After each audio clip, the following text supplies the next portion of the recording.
তাদেরকে নিষিদ্ধ করেছে। সম্মানিত উপস্থিতি, আজকে আমাদের বিজয় উল্লাসের শেষ পর্বে আমাদের মাঝে উপস্থিত আছেন বাংলাদেশ জামাত ইসলামী ইসলামপুর উপজেলা শাখার সংগ্রামী আমির জনাব খন্দকার মাওলানা লিয়াকত আলী সাহেব। বাংলাদেশ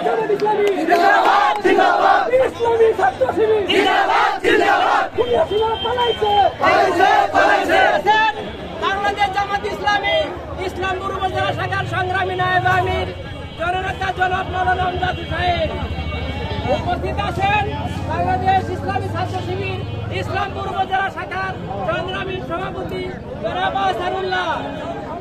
উপস্থিত আছেন ইসলামী আন্দোলন বাংলাদেশ জামালপুর জেলা শাখার সংগ্রামী সেক্রেটারি জনাব সুলতান মাহমুদ সিরাজি। ইসলামী আন্দোলন বাংলাদেশ জিন্দাবাদ জিন্দাবাদ জিন্দাবাদ জিন্দাবাদ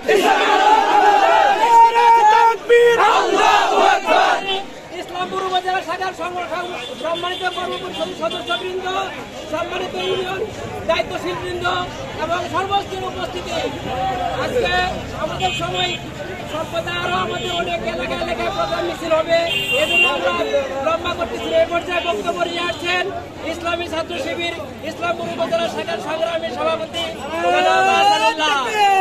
ইসলামী ছাত্র শিবির জিন্দাবাদ জিন্দাবাদ জিন্দাবাদ